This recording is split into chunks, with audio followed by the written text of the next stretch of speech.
Okay, I have that dual rotor disc inside a chassis now. Has skateboard bearings, ceramic skateboard bearings on the axle.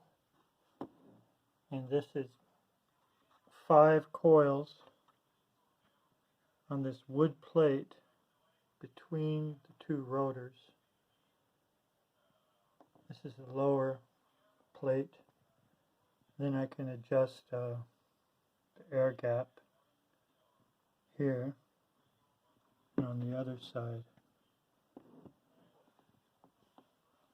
Over here is the timing disc, which is going to trip. There's little magnets here, 16 of them, because there's 16 big magnets in each rotor, all facing north. See how I have it skewed a little bit right now? That's the whole idea of this thing, be able to move this around. There it's straight on. And the generator coil is 1/3 on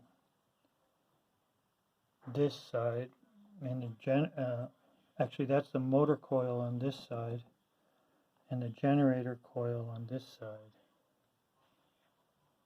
So the cores are split. 2/3 generator, 1/3 motor, and you could always change that around, or you could put them in series and just have it all motor coil, or put them in series, have it all generator coil, and turn this with a motor, external motor.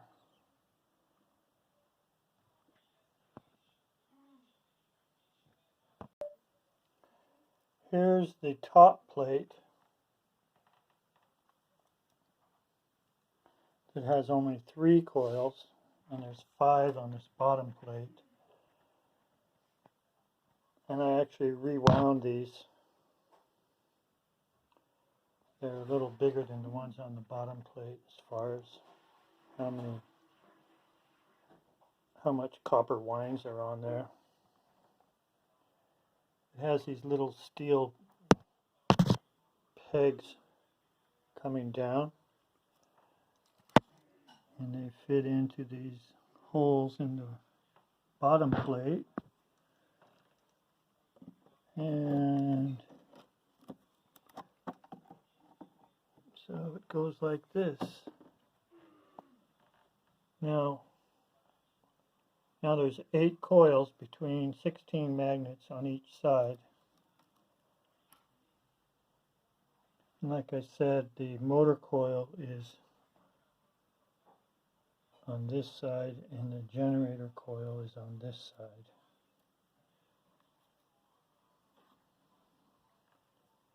Then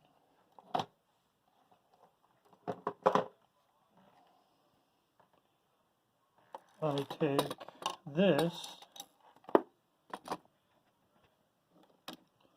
and I screw it to over on this side, and these threaded rods go through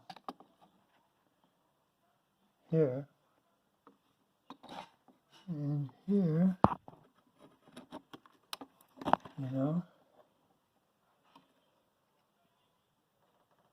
and so this will be firmly attached. This kind of U-shaped thing out of wood.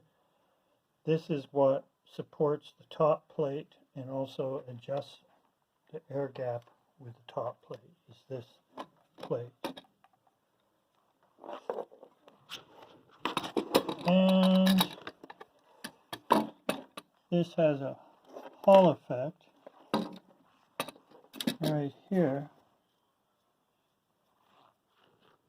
It goes on these long wires to MOSFET switching, and I actually have this bidirectional in that I have a pair of MOSFETs here and a pair of MOSFETs here.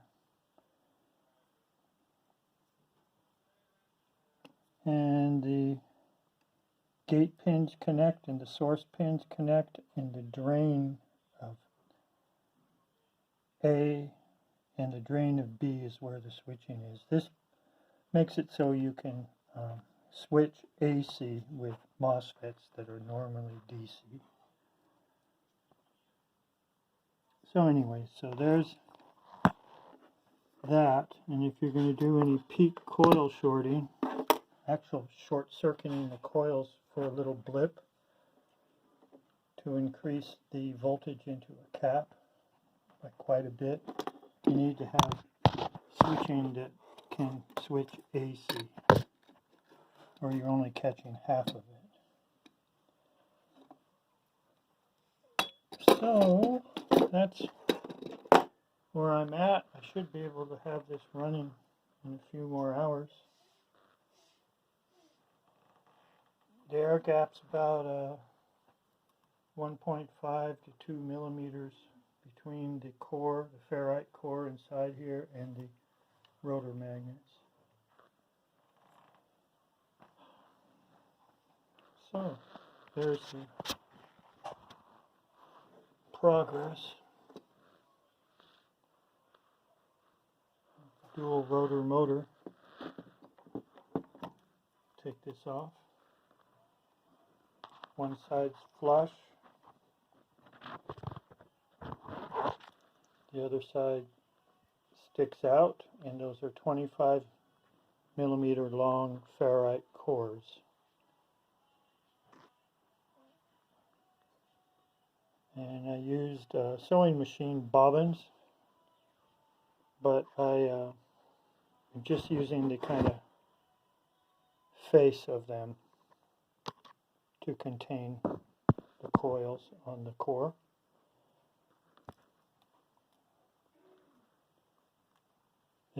This bobbin's a little broken off. Doesn't matter. So I don't know what you'd call them, bobbin washers or bobbin end plates. There's one here, and there's also one right in the middle to separate the 2/3 generator coil and 2/3 motor coil. Okay, so that's about it. Thanks for watching.